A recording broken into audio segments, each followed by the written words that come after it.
Well, good evening, ladies and gentlemen, and welcome to this June public lecture of Astronomy Ireland. I'm David Moore, editor of our magazine. I'll be chairing the meeting this evening. We'll tell you more about what's going on in a moment, but for any of you that are new, what we do here is we have a little bit of news about what's been happening in the society. These are our monthly meetings. Then our main speaker of the evening, and we're delighted to have Dr. Rob Lillis all the way from California zooming in to tell us about the aurora on Mars. And then after that, we'll tell you quite briefly about what's happening between now and the next talk, the July talk. So we'll tell you briefly what's happening in the sky and some other events that are going on as well. Most of it's in the magazine, so I won't delay on that. It should only take 5 minutes if you can hang around with us after the Q&A session. That's our plan. We're delighted to welcome members from all over the 32 counties. I've seen bookings coming in from as far north as Donegal all the way down to Kerry, which is great to see, keeping us as a national society. In fact, we think Astronomy Ireland, relative to population, is the world's most popular astronomy society. If you know any people who want to join, they're more than welcome. They get the magazine every month. This latest one, June, we're working on the July one at the moment. You can get it online, or some shops carry it as well. Just go to astronomy.ie, which is our website. You'll get the magazine posted to you. It costs about €1 a week on average. There's a weekly email that comes out, and of course these monthly lectures. We also do lots of other things. I'll tell you briefly what they are. Our evening classes run now 3 times a year. Our Understanding the Universe classes are on at the moment. You can join now. You can get recordings of any classes you've missed, and you can repeat the class entirely free of charge next year if you want to sit it live as well. So you can join any stage between now and the 23rd of July when the 8th class is on. They're every Tuesday evening at 7 p.m. Check out the website for those. We also run the biggest star party in Ireland every year called Starbecue, a barbecue under the stars. We set up the biggest telescopes in the country in a really dark sky in the Wicklow Mountains to show people the wonders of the universe, like most of even our members have never even seen. So do check out astronomy.ie for that. There's a special low rate until the end of July. Then the prices have to go up, unfortunately, due to increasing costs. So book your tickets early. Don't miss that one. 20th of September is the date this year, always a Saturday. The moon won't be in the sky, so we get a really dark sky to show you things at their very best. And we have a way of beating the weather. If it's cloudy, we'll actually run the event the telescope's only part of the event, the following Friday or Saturday, whichever is clear first, until we get a clear sky. So we can guarantee you a look through those telescopes.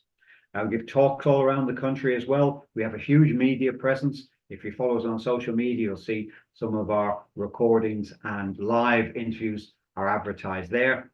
If you check out /audio on our website, astronomy.ie/audio, not only will you see some of the interviews we did recently, but also our weekly radio show that we're now doing with Kilkenny Radio, which can be listened to online anywhere in the world. So do check that out every Monday, 5:40 p.m. So watch out for that. We did the show today about 2 hours ago. So we'll have the recording up for that on astronomy.ie/audio overnight, well, early in the morning probably. So that's a bit what we try to do.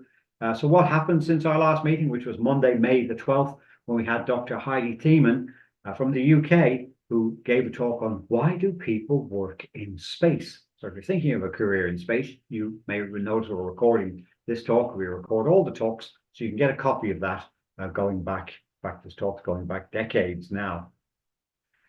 So what's been happening in the sky? Well, there was one display of the Northern Lights that I saw. We did predict a few, but the weather always interferes. And the aurora we saw was on Bank Holiday Monday, but actually just at the start of Bank Holiday Monday, so really the Sunday night.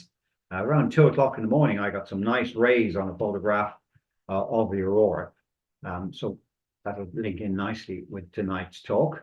If there are any more Northern Lights predicted, and I can tell you now, we've just posted on our social media. Every day we say if we think there's going to be an aurora visible from Ireland, and we don't expect one tonight, but there's a chance tomorrow night or the night after. There's been an explosion on the sun yesterday that could just produce another display of Northern Lights. So follow us on social media. The links to all those are at the bottom of our website, astronomy.ie. The other thing that was happening, was very popular, was the strawberry moon. And although it's not supposed to be strawberry colored, it's more about the strawberries that are harvested this time of year. There were huge fires in Canada, and the smoke from those was carried by the jet stream across the Atlantic and polluted skies over Northern Europe, including ours. You may have noticed over the last few weeks, there have been a lot of very red sunsets and very red moon rises. And some of them weren't just the sort of yellowish, slightly off color white that they normally are. They were deep orange. And in fact, one of them on my camera definitely comes out as almost pure red. So we had a real strawberry moon unexpectedly. So we get a strawberry moon in name every June, every year, but who knows how often we get a real strawberry colored moon. That was a bit of fun. If you've got any pictures and haven't sent them into the magazine yet, please do so tonight. The other thing that's been happening even guys is Mars has been creeping up on Regulus. I've got some great photographs of it already myself. They'll be closest tomorrow night. So check it out tonight. Around 11 o'clock is the best time. I'll tell you a bit more about that after the talk and how you can see it all week long. But that won't happen again. Well, we won't get as good a view of it again from Ireland till 2042. You may want to hear the notes after the talk. That's all the news. That brings us nicely then to the main business of the evening. As I said, we are delighted to invite Dr. Robert Lillis, who got his degree in theoretical physics from Trinity College Dublin and is now working with NASA at the University of California in Berkeley. By the way, if you want to ask any questions during the talk, pop them in the chat section. And at the end, we'll read those out, or you can use your microphone then after the main talk has begun. Dr. Lillis went on, though, to get his PhD in physics at the University of California in Berkeley in the USA. He's now a planetary space physicist and geophysicist at UC Berkeley Space Sciences Laboratory, where he serves as the Associate Director of the Planetary Group. His research focuses on Mars, exploring topics such as atmospheric escape, crustomagnetism, ionospheric electrodynamics, and energetic particles from the sun, which links nicely in with this talk. Dr. Lillis is the principal investigator for NASA's ESCAPADE mission, a twin spacecraft endeavor aimed at studying Mars' magnetosphere and its interaction with the solar wind. He also contributes to the MAVEN mission that you've read about in the magazine often, I'm sure, and the Emirates Mars missions, which are enhancing our understanding of Martians' upper atmospheric and magnetospheric dynamics.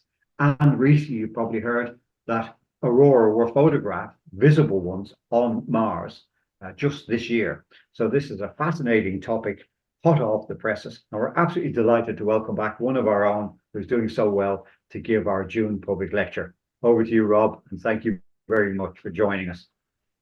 Great. Well, thanks a million, David, for the introduction. And yeah, I think this is going to fit well into some of the things you've been talking about, aurora being visible from Ireland and aurora being seen from the surface of Mars. I do have a slide about that later. And this sort of 3-year area interval right now, which is what we call solar maximum, where the sun is at its most active, is a great time to both see aurora and to hear about aurora on other planets. So I'm going to be talking. This is just an image from the Emirates Mars mission, which I will get into an image of an aurora on Mars. And the reason for the name and the title, Serpent Lights, is because some of these sorts of relatively rare but pretty enigmatic aurora do sometimes look a bit like snakes in the sky. But certainly the Mars aurora come in many different shapes and patterns, and I'll get into that later. Okay, so let's press this now. There we go. All right, yeah. So I'll talk about aurora, what they are, where they come from, a few of the different types of aurora that we see on Mars that are caused by different particles. Then I'll drill down a bit into electron aurora, which is what most of the talk is actually going to be about. How they've been seen by different spacecraft over the years, where we think they come from, what the sort of the unanswered questions are. I'll talk about the sinuous aurora, which was a new discovery that we made a couple of years ago, hence the snake-shaped ones. And then I'll briefly finish off at the end with a look into the ESCAPADE mission, which is NASA's next mission to Mars that I'm lucky enough to be leading here at UC Berkeley. Okay, Now, this is from actually last year, but Aurora is in the news continually. And it was last May. There was such an intense solar storm that we even saw Aurora in California, which is a lot further south than Ireland is. It was quite unusual for that to happen. And we have to ask what caused Aurora. And as most of you probably know, it occurs mostly when electrons from the solar wind travel into a planetary atmosphere. And when they do that, they collide with particles in that atmosphere. Uh, so when they hit atoms and molecules, they excite the bound electrons in those atoms and molecules into higher energy states. Those energy states can only last a certain amount of time. When those states decay again, that energy that was initially pumped into the atom gets released again as light. And the higher the energy means the bluer the light. And here's just a diagram here showing that if you get a larger amount of energy, that translates into bluer light. And so the different excited states of oxygen, of nitrogen in the Earth's atmosphere can end up giving us different colors of aurora. And that's what gives us the different shades that we see, the reds, the blues, the greens, the purples. Purple tends to be from nitrogen, but I won't get into that now. Okay, I think that's really just what I said, isn't it? Yes, yes, that pretty much is what I said. That there's the different wavelengths come from different atoms and different excited states. Okay, so the key to understanding sort of how we get from an electron in space to an aurora, where and under what conditions, is to do with magnetic fields. These are the key. And so the reason is that electrons, the kind of electrons that tend to cause aurora, are confined to move in helical paths along magnetic field lines. They can't easily move across magnetic field lines. And so you can think of them as almost tied to the magnetic field lines. And so where the magnetic field lines are and how they move ends up determining where the aurora are seen and under what conditions. And so if you have a planet with a strong global magnetic field, such as the Earth, also Jupiter as well, those fields guide electrons into the polar regions, typically actually the areas right on the boundary between the magnetic field lines that are sort of closed in versus the ones that are open to the solar wind. And those tend to be nearest the poles, near the magnetic poles anyway. That's where they're usually seen. And this is an example of where we see the aurora oval on Earth. We also see this with Jupiter. This is obviously more of an artist's impression here. Jupiter and Saturn, these are real images from the Hubble Space Telescope combining visible and ultraviolet images. But for planets without a strong global magnetic field, such as Mars and Venus, the electrons can access the atmosphere in almost anywhere in theory. It just depends on the particular configuration of the global magnetic field. And I'll focus on Mars here because Mars is a particularly interesting case because it has what's called an induced magnetosphere, but it also has very strong crustal magnetic fields. So when I say induced, I mean that this is a result of the solar wind interacting with the obstacle of the day side upper atmosphere of Mars. And so what happens is the magnetic field lines of the interplanetary medium end up getting piled up in front of that obstacle and draping around it in these artist's impression here. I have a few other pictures coming up to show that a bit more clearly. So if we look at Mars, Mars has these crustal magnetic fields. Now these are quite unusual. The Earth has certainly crustal magnetism, but it's not coherent enough and strong enough to be much of an issue at altitudes far above the Earth, say altitudes that the satellites would orbit at. Mars is quite different. Mars has huge chunks of strongly magnetized, coherently magnetized crust, meaning that at orbital altitudes, the fields are 10 times stronger than they are at Earth. So Mars has a much stronger crustal magnetic field, but it doesn't have a global magnetic field. And so this ends up leading to a very dynamic situation when the crustal fields and the induced fields combine with each other. And here's just a video of a simulation of what the magnetic field lines look like as Mars is rotating. The image on the left here shows the blue and the turquoise contours for the positive and the negative, meaning the outward and the inward magnetic fields across the surface of Mars. And as the planet rotates, those magnetic field lines from the crust can connect and reconnect with this induced field, creating a highly dynamic situation, which can result in aurora in all sorts of places. Okay, moving on. There are three different main types of aurora that we see in Mars's hybrid magnetosphere. It's called hybrid because it combines certain elements of a global magnetic field, because individual crustal magnetic fields can act like little mini magnetospheres, but we also have this induced component.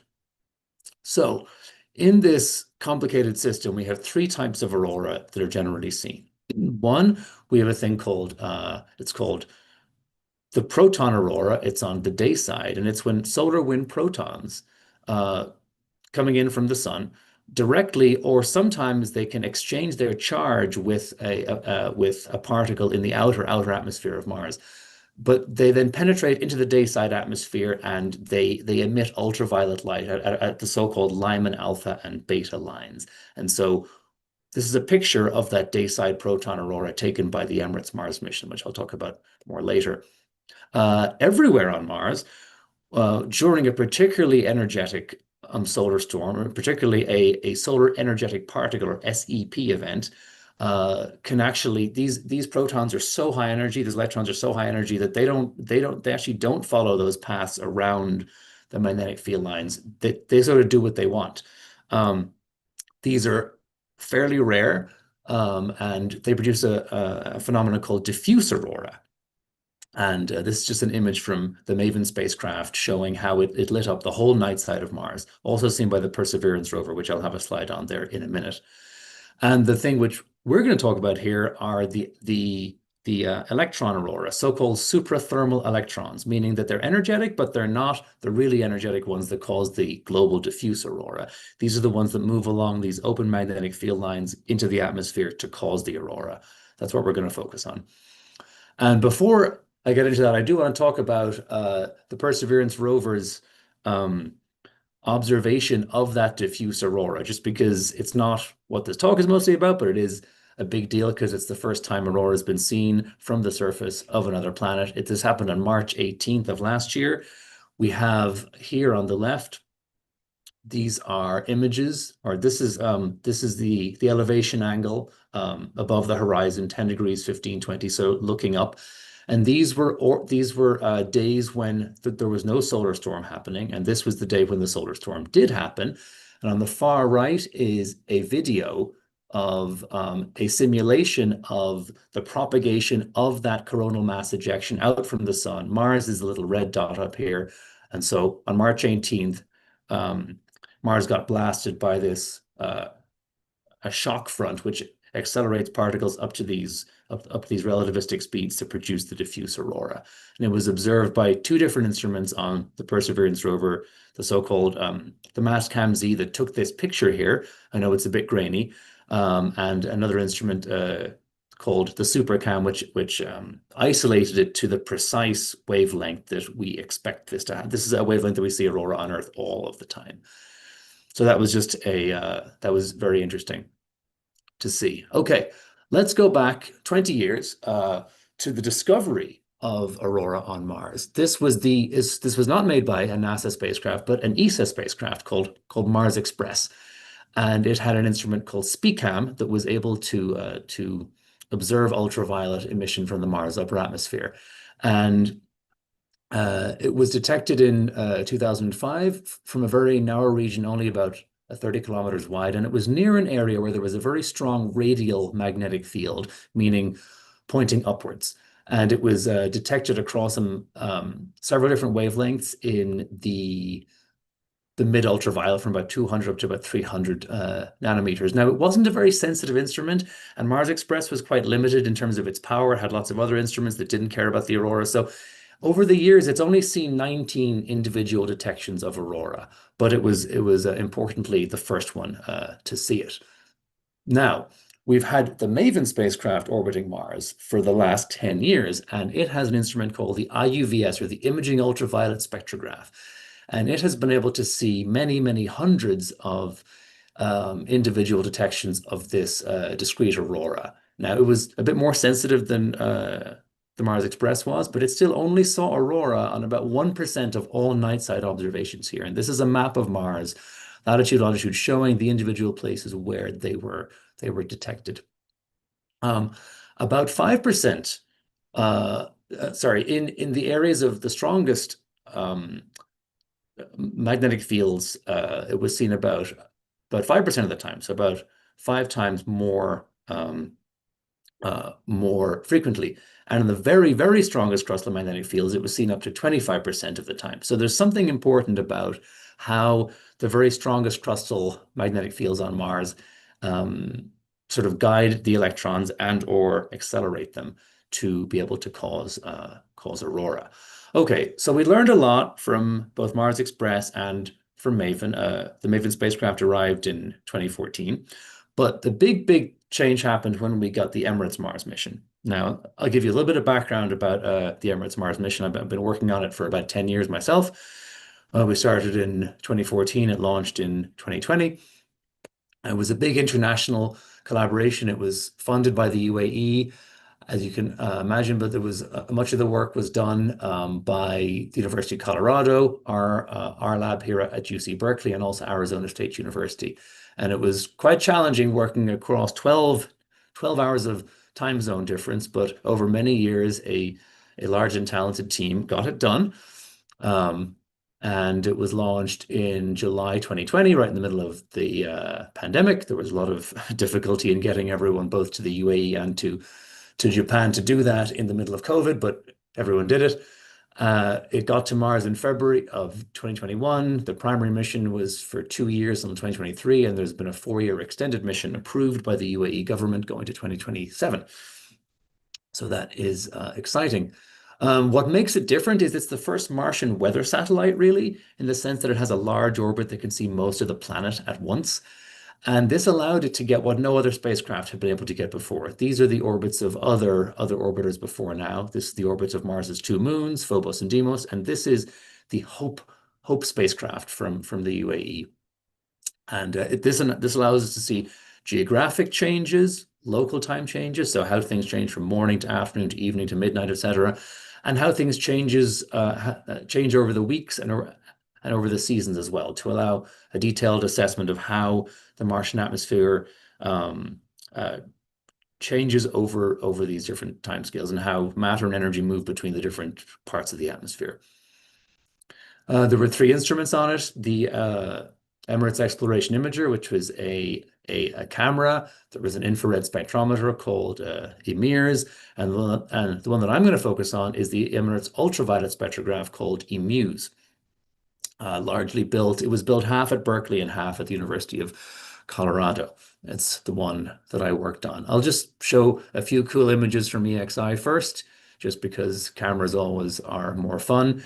It took some pictures from local times, like, for example, just after dawn that had never been taken before. The reason is that all of the low altitude orbiters that have been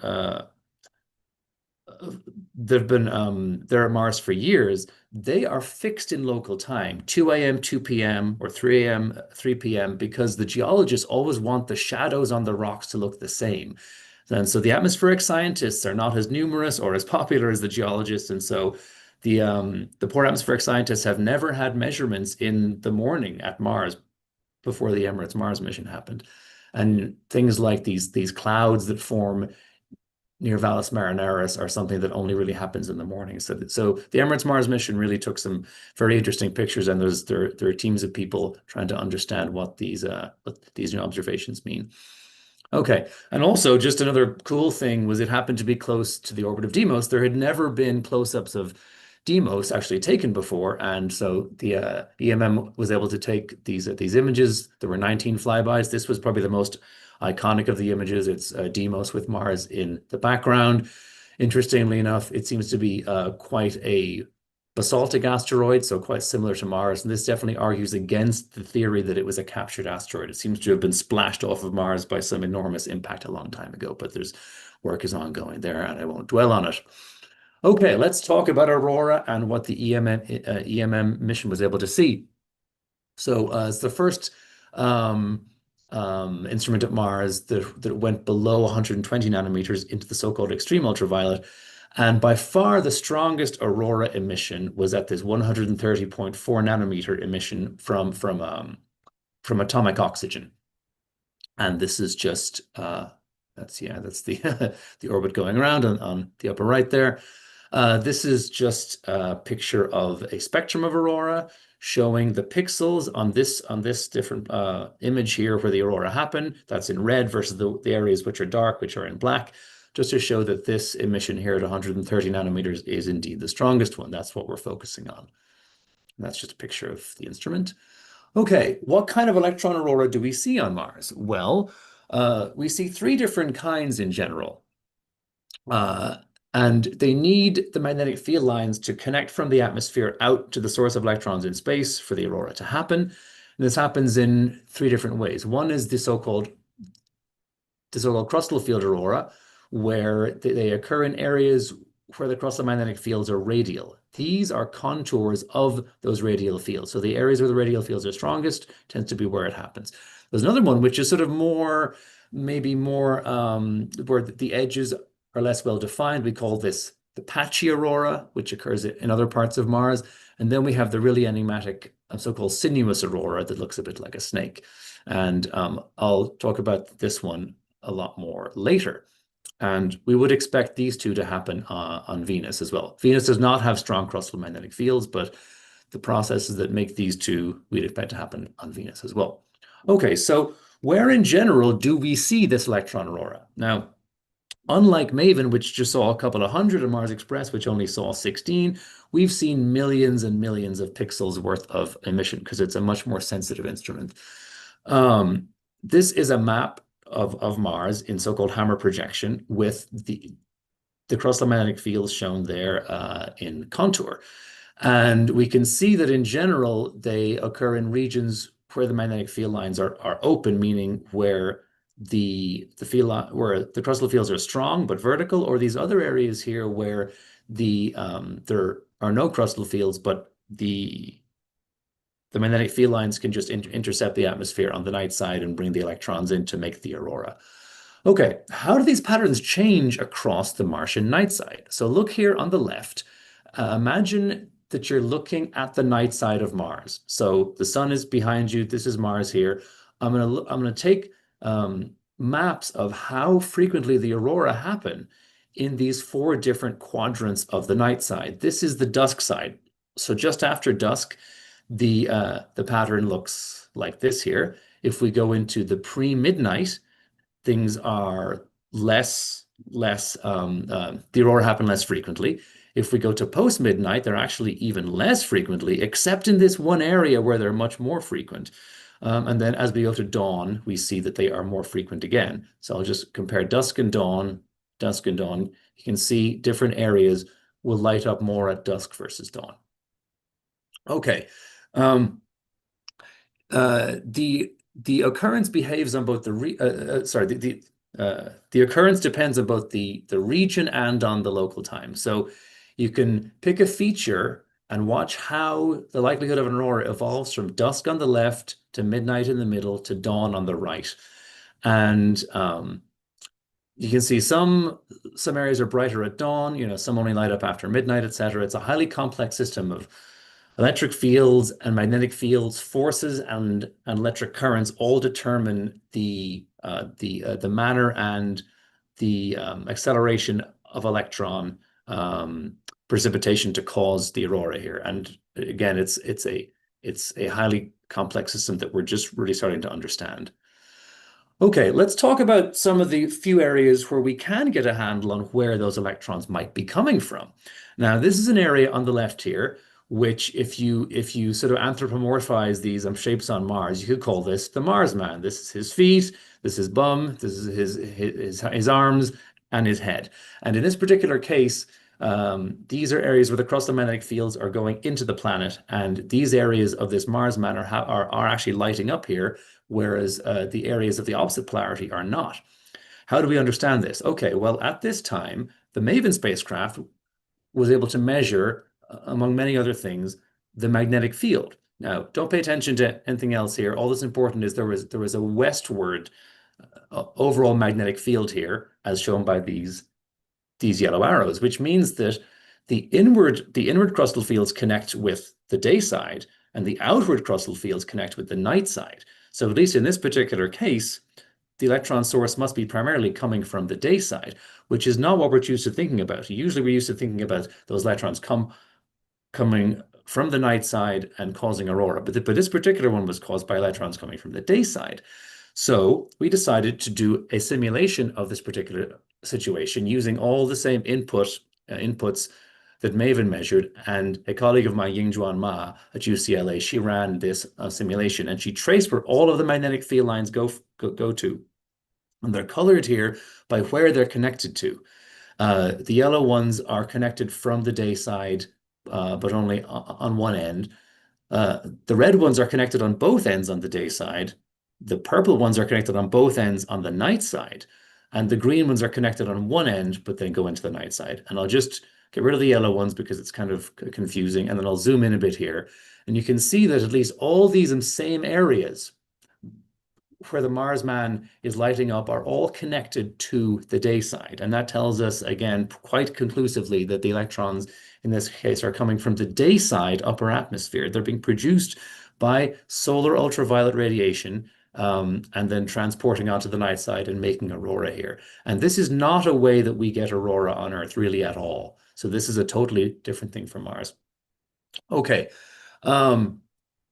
That interplanetary magnetic field shifts from east to west, north and south, depending on what the sun is doing. The sun emits this interplanetary magnetic field. It's part of the solar wind, but sometimes it's going east and sometimes it's going west, north or south, etc. So how does the pattern of aurora change as that magnetic field goes from east to west? So this is the global map when it's east, only in the post-dusk sector, and this is west, back to east, back to west, and you can see certain areas, like for example this one, which we call the sailboat. Sorry, back there, it doesn't really show up for east, but it's actually quite common for west. And this is a map of the difference between east and west here. So how can we tell which of the regions of Mars are primarily lit up by electrons coming from the night side versus the day side? Now, it's a bit confusing to only look at this because it matters which side of the planet you're on. Is it dawn versus dusk? Is it a positive, meaning an upward crustal field, or a downward crustal field? So to combine all those things together, we made it. Yeah, sorry. This is one area where there's clearly a night side source preference, usually, unlike the other one I showed you earlier, the Mars man, who is over here. That one had a day side preference. This one has a day side preference here as well. But if we actually combine all those things together, we can actually make a map of what's called a source preference metric. So now this tells us which individual parts of Mars are more likely to have a day side source of electrons or a night side source. And the red colors are more day side sources, the purple colors more night side sources, and the beige ones are somewhere in between.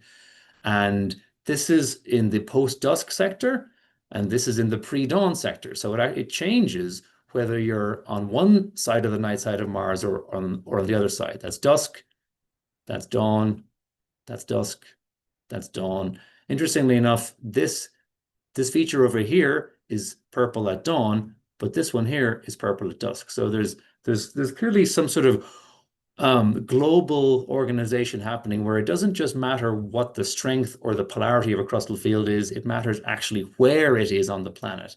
That determines how the magnetic fields connect up to the sources of the Martian electron aurora. Okay, Last thing, let's talk about the sinuous aurora. This was a really fun thing that we discovered. The first time we saw the picture of sinuous aurora on the data that came back from the Emirates Mars mission, our jaws dropped because nothing like this really exists on Earth, and we were not expecting it.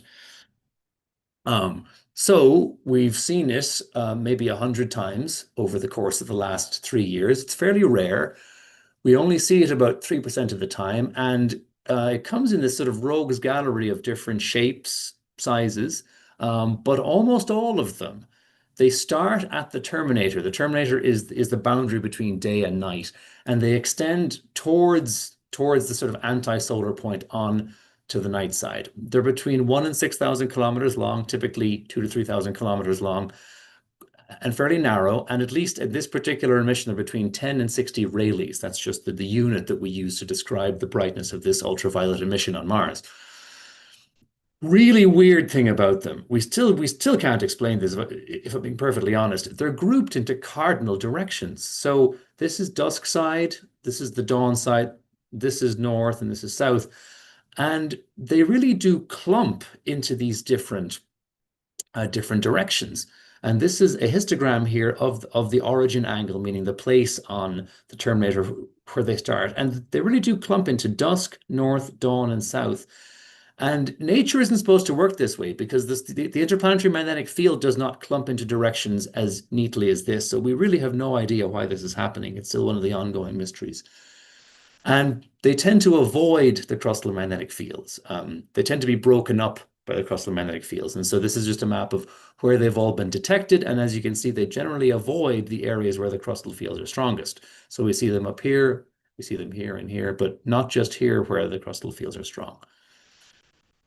They tend to occur more frequently when the solar wind has higher pressure, meaning is stronger, but they don't tend to get brighter when the solar wind is stronger, but they do tend to occur more frequently. So this is the frequencies here on the left, the brightness is here on the right.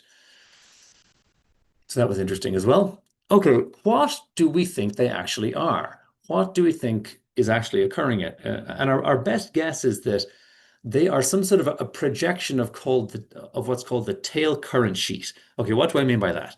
So on the night side of Mars, when those interplanetary magnetic fields pile up and wrap around the planet, you have these two lobes of different magnetic field on the night side. There's a sunward lobe and an anti-sunward lobe, and in between them, there's this sheet of current that flows. And we know this happens on Earth. The ones on Mars and Venus are less well studied, but we know that this feature exists. Now, how do we know that it's responsible for the sinuous aurora? I don't think we know conclusively, but there are a few different features that they both have, both the sinuous aurora and the current sheet, that tell us that they might be connected. The first thing is that they're both quite narrow structures that are quite coherent, because we've measured the current sheet by flying through it with a spacecraft, and it's usually 1 to 500 kilometers wide and fairly coherent, as is the sinuous aurora. We know that the current sheet certainly occasionally carries high fluxes of energized electrons. This is one example from 2006 showing a little bump of extremely energized electrons happening right in the middle of the current sheet here, where this X component of the magnetic field goes from positive to negative, meaning that you're going from the sunward to anti-sunward side of that tail lobe. We haven't yet done a comprehensive survey of the data. We have now to see whether we think this is really the case. But certainly we know that occasionally the current sheet carries the kinds of electrons that we know cause aurora. And we know that both the current sheet and the sinuous aurora display similar dynamics. So there's been studies to show that the current sheet on Mars can either move slowly from left to right, or from say midnight to dawn or whatever, and it can also sort of get sort of kinked and start to flap. And we've taken some movies of the sinuous aurora on Mars. This is an ability in a very small little narrow slit. We can actually take a movie, and we can see over the course of about 15 or 20 minutes, which is what the movie is, that we can see the aurora moving. So again, another piece of circumstantial evidence that we are seeing some kind of a current sheet projection. This is just other images of the sinuous aurora that we have here. And these are just a couple of movies that we have taken. I think overall we've taken about 700 movies now, and there's a very talented student who is looking at this and is making some interesting discoveries about how the aurora pulse and move, and it's a very active area of research still ongoing. All right, so just to wrap up on the aurora part before I talk about ESCAPADE, it's really been a revolution in at least our characterization of Martian aurora from this instrument EMUS on the Emirates Mars mission. There's a very, very wide array of aurora shapes and patterns, much wider than we see on Earth because we're not sort of limited by a global magnetic field on Mars, so aurora can happen everywhere. And the patterns that we see reflect this dynamic pattern of magnetic geometry and topology. By topology, I just mean the connectedness of a given magnetic field, like i.e. where the ends of it go, and the patterns that energize the electrons to get them up to the energies and the fluxes that give us the aurora. And we know the sinuous aurora is likely related to the tail current sheet, but much more work is needed to understand really what that means and the physical processes going on. Okay, so for the last 10 minutes, I'll just, and then we also have a large and growing data set of both images and of those little slit movies that you saw earlier. Okay, let's talk about ESCAPADE for the last 10, 12 minutes. So ESCAPADE is a twin spacecraft, NASA-funded mission to study the transfer of solar wind energy and momentum through Mars's unique hybrid magnetosphere, the same thing that I've been talking about earlier. It launches in September 2025. And the reason that we've had the need to have two spacecraft is that, as I've been telling you, the Martian magnetosphere is very, very dynamic. And we've only had one spacecraft sort of at a time before now in orbit around Mars at any one time with the right set of instruments to understand it. And the problem is this: if you see something change in a kind of data that you're only measuring in one place, if you see the conditions change, you don't know whether you're witnessing a global change where everything is changing, or whether you've simply entered a new region where conditions are different. You can't distinguish those two things apart unless you have two spacecraft, in which case you can. And you also can't, with a single spacecraft, characterize how the system is responding to changes in space weather or in the solar wind. Because you can either be measuring the changes in the solar wind, or you can be close to Mars measuring how the conditions in, let's say, for example, atmospheric escape are changing in response to that. If you have two spacecraft, you can see the cause and the effect. You can see the upstream and the downstream, and you can sort of unravel that chain of cause and effect. So that's why we wanted to send two spacecraft to Mars with instruments measuring things like magnetic fields, electron fluxes, ion fluxes, etc. This mission is managed and operated by our lab here at the UC Berkeley Space Sciences Laboratory, and I'm the principal investigator, which is sort of like NASA does it differently than Europe does it. NASA, when it comes to a space mission, the principal investigator is entirely responsible for the technical and scientific success of the mission through their institution. So it's different from Europe, where the European Space Agency itself manages all the missions. Okay, this is just some nice pictures of the ESCAPADE spacecraft in orbit around Mars. I'll talk about the different features of them in a minute. And this is a great animation here that was made by NASA to help us, showing the orbits of the two spacecraft and the interaction of the solar wind with Mars. So there's the sun there, and the green areas are simulations of electric current. You can see the magnetic field lines as they change dynamically as the solar wind changes. And the path of the solar wind particles in white being deflected around that magnetic barrier that's formed when the solar wind encounters this obstacle of Mars. And so the two spacecraft shown as those two little blue tadpoles there are going to be sampling the different regions of the Martian magnetosphere and just observing how it changes dynamically with time. The ESCAPADE spacecraft has four major instruments here. This thing that sticks up on top here is called the electrostatic analyzer. It measures the direction and the energy of the electrons and ions in the region. And for the ions, it also measures their masses, so it can distinguish oxygen from carbon dioxide, from carbon, etc., from hydrogen. And then we have this long boom here that holds what are called the multi-needle Langmuir probes that measure thermal plasma density when you're in the Martian atmosphere. The magnetometer to measure the magnetic field. The reason it's on this long stick is that the solar panels make a lot of magnetic noise. So does the spacecraft computer. So you want to get far away from that so you can measure the ambient magnetic field.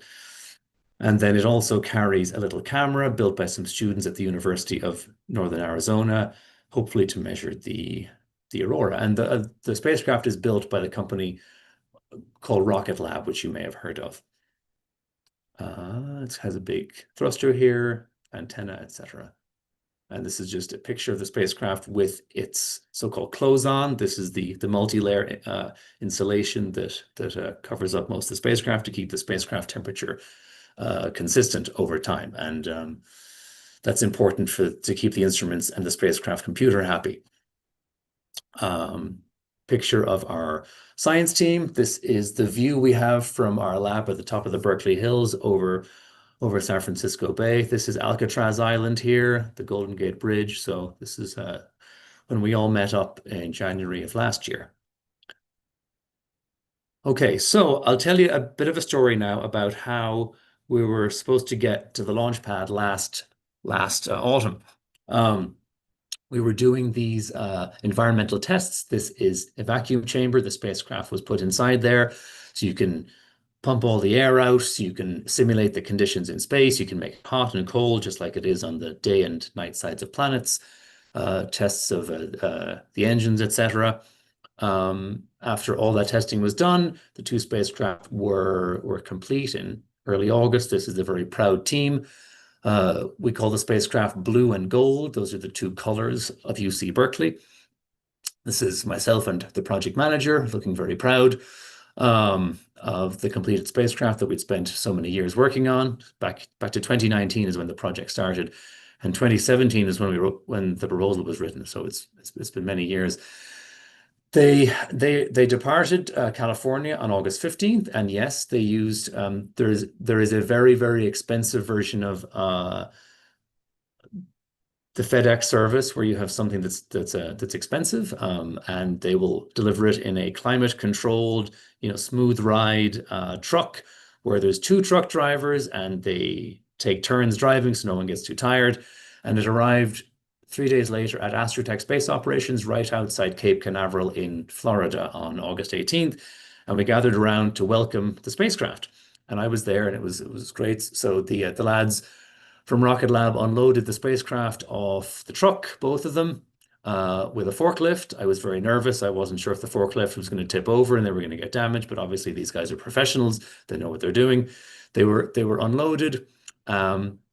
They were quickly put onto purge. Okay, what does purge mean? Purge is a supply of dry nitrogen that is fed into the instruments inside the spacecraft so that they don't get contaminated and they can do their job in space.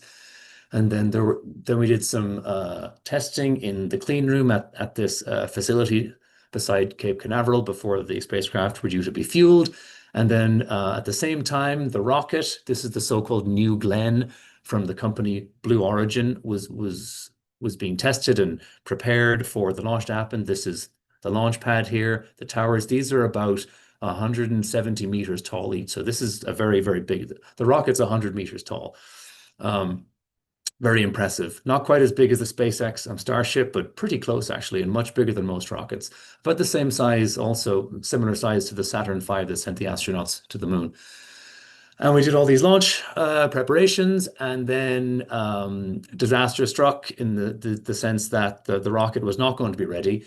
in time. And since the Earth and Mars only line up once every 25 months for a launch, we had to stand down from the launch attempt. It had to happen by there's just some different stories in the news last autumn. So basically, the New Glenn rocket was deemed unlikely to launch before the end of the launch period, which was October 21st. After that, there was no way to get to Mars. The fuel is highly toxic and it was not stable on board beyond a couple of months. So if we had fueled the spacecraft and not launched, we couldn't have removed it really at all, and would have been the end of things. So now the new plan is to arrive 2 years later in September 2027 instead of September 2025, and to launch in autumn of 2025, no earlier than September 10th. So that's coming up. And you're probably wondering, wait a minute, Rob, I thought you said that you could only launch every 25 months. That doesn't seem like 25 months. That seems like only about 12. Well, so what we're doing is we have had to come up with a much more flexible launch approach. So this is a picture of the Earth. This is the moon orbiting the Earth in gray, and this is the path that we're going to take this big, long, lazy orbit around the Earth for about a year before we come in close to the Earth in November of 2026. And if you look at the animation, that's when we will then head off to Mars at the same time that we could have just launched. Why do we have to go to all this trouble? Why couldn't we just wait for 26 months? Well, money is the answer. ESCAPADE is a low-cost mission, and NASA got a great deal from Blue Origin, only $20 million for a launch. It would normally be $100 million. And part of that deal is that we have to launch whenever Blue Origin are ready, not when we'd like to go. So this is why we have to go into this big Earth orbit before going to Mars.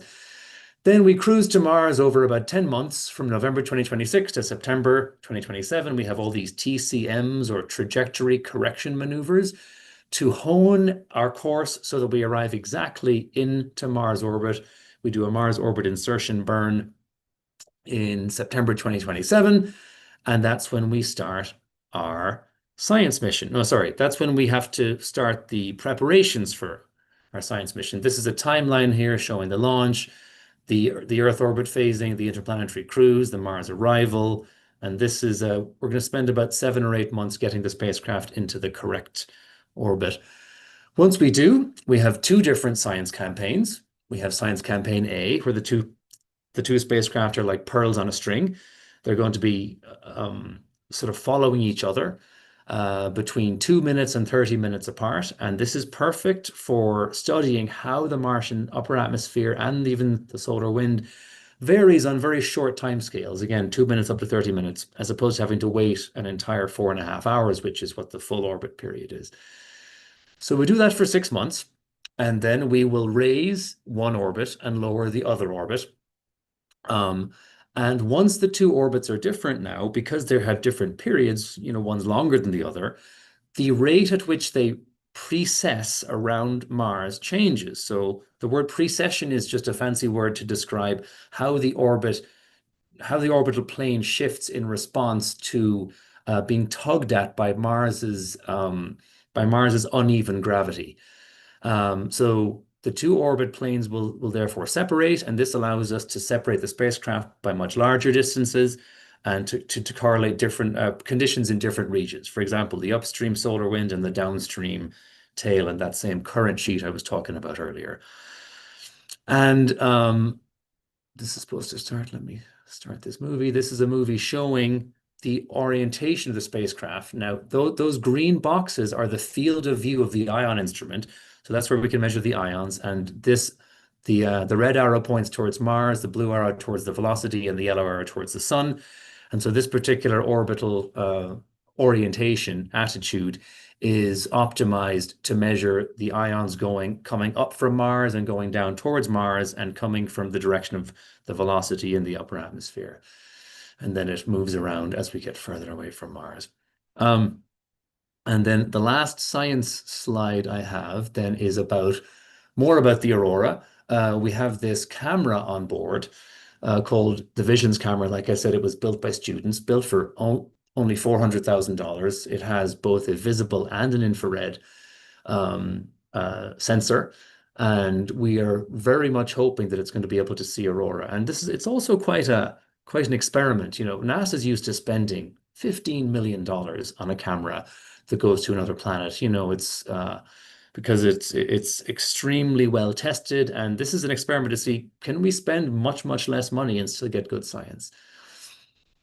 And then also, going back to Europe, there is another mission called M-Matisse, which is in a three-way competition for the European Space Agency's seventh medium-class mission. This would be another Mars orbiting spacecraft, in fact, another pair of spacecraft, another two spacecraft, but with far more instruments than ESCAPADE has. ESCAPADE is quite a low-cost mission, only about $60 million. And Matisse would be 750 million euros, maybe even 900 million euros. So much more sophisticated instruments, but launching much later in 2037. And it will also be looking to take pictures of the visible aurora in orbit around Mars. So this is the future of looking at aurora on Mars beyond the Emirates Mars mission. And we're really hoping in the future between these missions, and there's another mission from Japan called MMX, which will be orbiting for a few years from 27 to 30. It's an exciting time to be studying the space environment of Mars, and there's an important tie-in here to human space exploration, because the space weather environment at Mars, the same space weather environment that causes the aurora, can also cause a radiation hazard for astronauts, both in orbit around Mars and on the surface, because Mars's thin atmosphere does not stop particles the way the Earth's atmosphere does. And so if NASA or other agencies or Elon Musk or whoever wants to send people to Mars, they're going to want to understand this space environment for the safety of the astronauts, and also the ionosphere, the same area that's the area where the aurora happens. If you don't understand the ionosphere, GPS signals don't work properly, and eventually you're going to want to navigate on Mars. So there's reasons beyond just the interesting science to understand the magnetosphere of Mars better and how it interacts with the solar wind. So we're looking forward to an exciting future in this area of science. So thanks for listening, everyone. I'll take questions if anyone has any.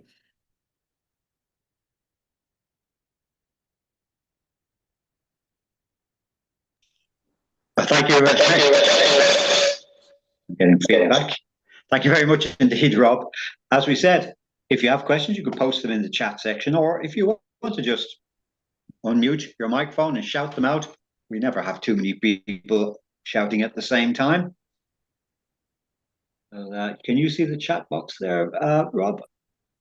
I can if I click on it. Oh, yeah, I see a question from Tom. Is it likely that some of NASA's current missions will be adversely affected by the Trump planned budget cuts? Oh, absolutely. Yeah, it's actually carnage right now. It's a pretty terrible situation. Yeah, how to keep my comments relatively brief on that. So NASA's the president's budget request would fund ESCAPADE. It would, although the numbers look smaller than the ones we asked for, but that could have been a mix-up because the budget document did say that ESCAPADE is being supported. But MAVEN would be turned off. MAVEN would be terminated by these planned budget cuts from the White House. The Senate is meeting right now. In fact, we sent testimony in to the Senate last week. The Senate is likely going to reject most of Trump's budget cuts to NASA missions, or that's the rumor that we're hearing anyway. And the reason we think that'll happen politically is that these budget cuts to these science missions, particularly Mars missions, they're not coming from Trump himself. They're coming from one guy who works at the Office of Management and Budget who ideologically believes that NASA shouldn't be doing science. And we're pretty sure that once this is explained to Trump himself, that he won't have a problem with it, if he even cares about something that's down in like the low single-digit billions of dollars. So we're hopeful that the budget cuts are going to be restored. But absolutely, if all these budget cuts went through, 43 NASA missions would be cancelled out of about 90. And it would decimate the American scientific engineering workforce that has been doing this for years. And it would take a long time to recover. So it's truly an existential threat that we're fighting back hard against. But luckily, we have allies in the Republican Party, in the Senate and the House, who are supportive of NASA science. So we're quite hopeful.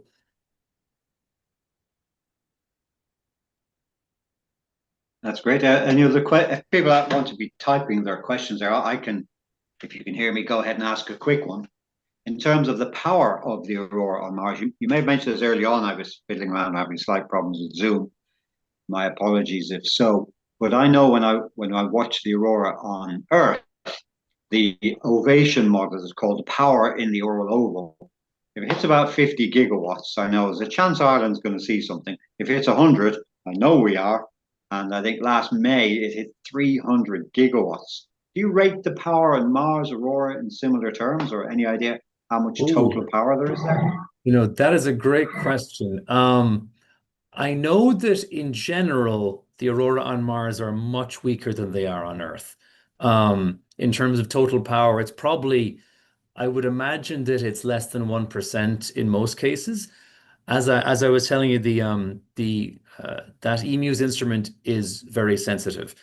Now, when you get a big solar storm hitting Mars, particularly the one that struck in February 2022, May 2024, we've calculated that the aurora should be visible from the surface of Mars to the naked eye if a human was there.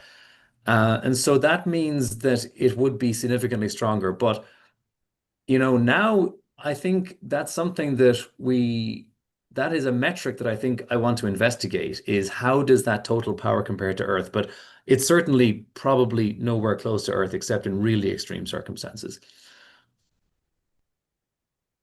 Can you guys hear me? So did someone say something? Uh, Rob, it's Leo Enright here. Can you hear me? Leo, how's it going, Leo? All's well, all's well. I hope you're right about how this budget thing is going to turn out. But as we say, Oscailga Peckmead. Yep, that's right. Yep. I want to make a comment, and I have a question. Susan McKenna Lawler of this parish swore back in the 1980s that she had detected what she described as a relict magnetic field at Mars. In other words, basically the crustal field that people now talk about.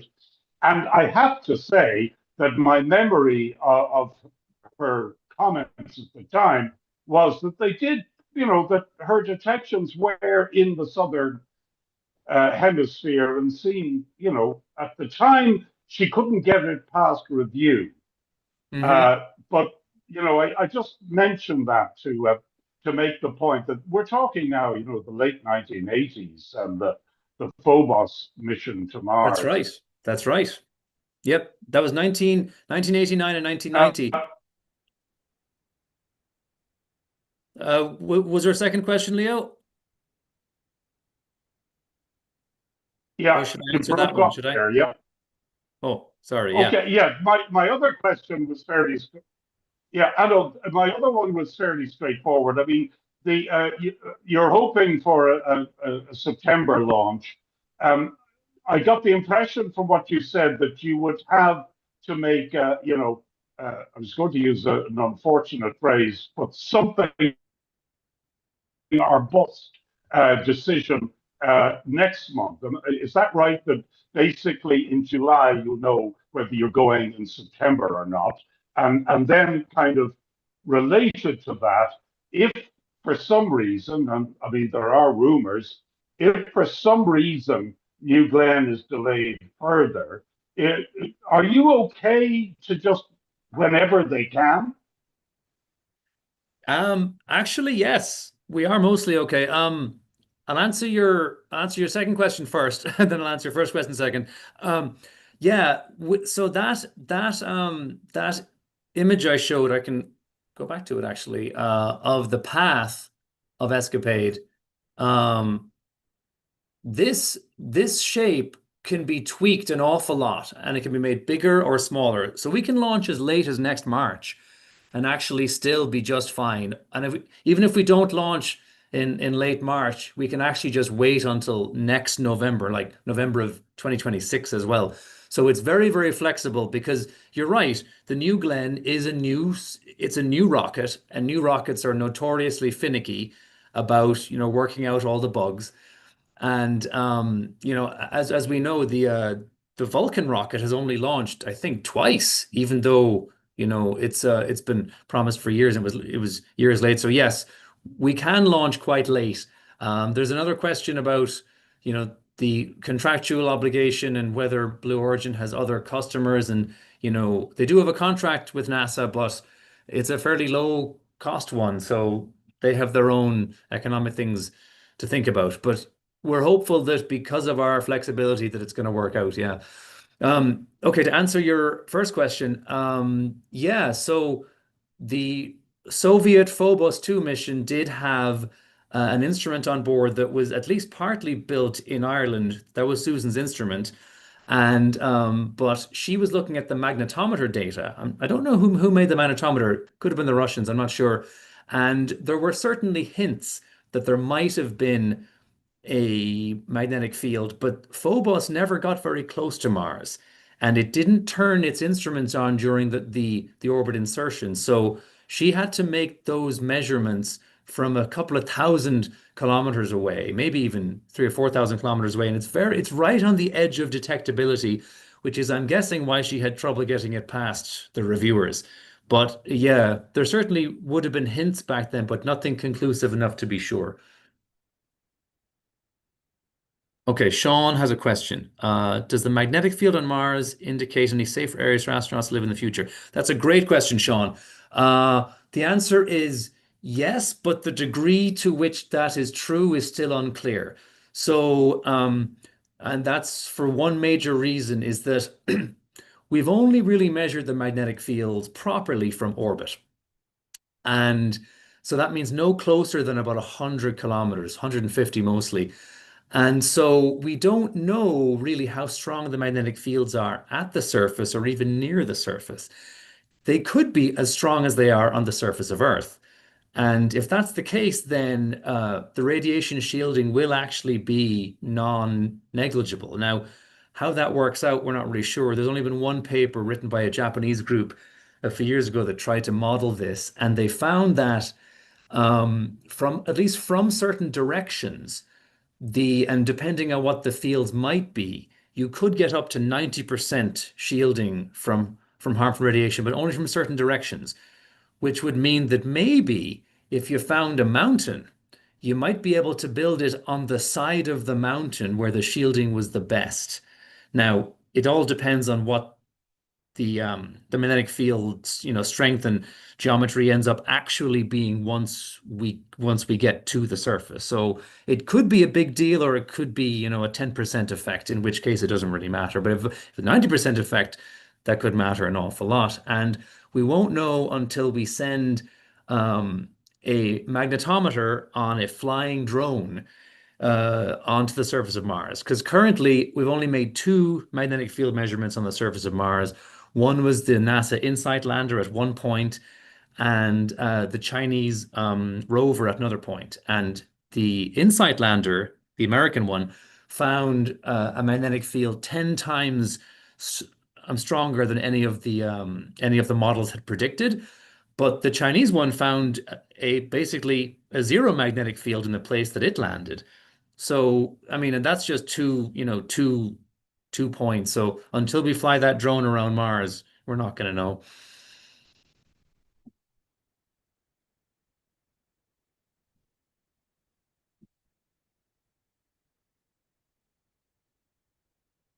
Any more questions? Sorry, Rob, I'm having a little bit of trouble with my Zoom. I'm running on two laptops here to try and get over it. Hope people can hear me okay. I don't see any other questions written down. I might just ask you one last question then to finish.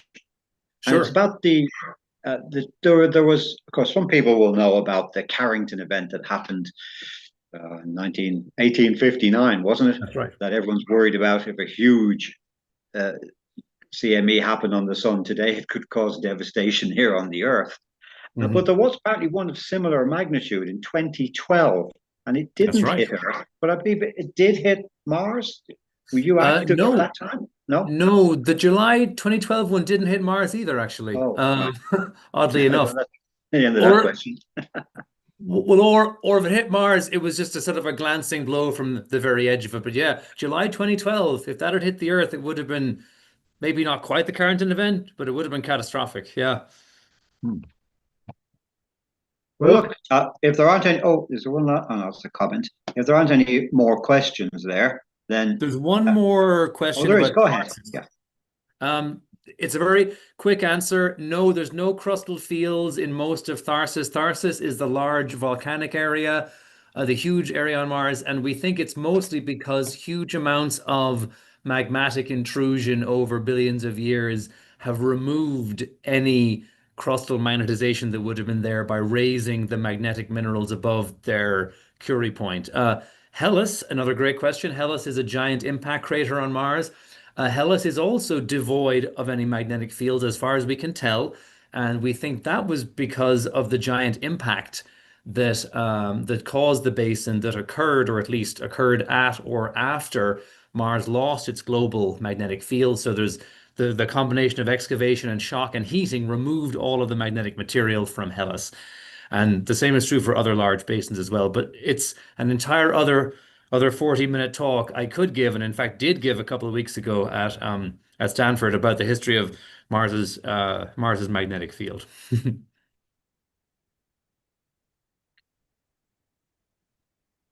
Great. Feedback again. Good. Thanks for that.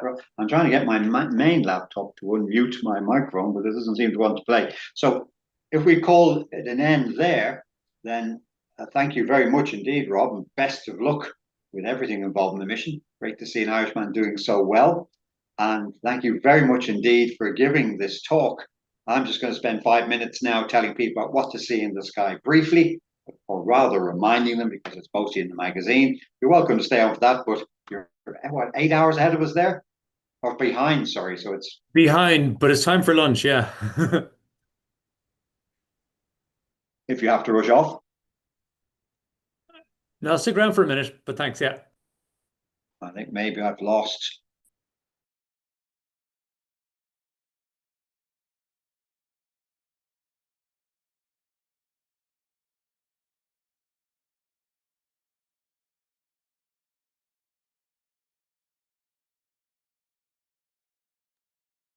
Laura, if you can hear me, you can close down the meeting. I'll just say that everything you need to see in the sky is in the Sky Diary pages of the magazine. And the big story is, of course, Mars and Regulus. The next lecture, the July lecture, is on our website in the events section. And we'll see you all then, I hope. Perfect.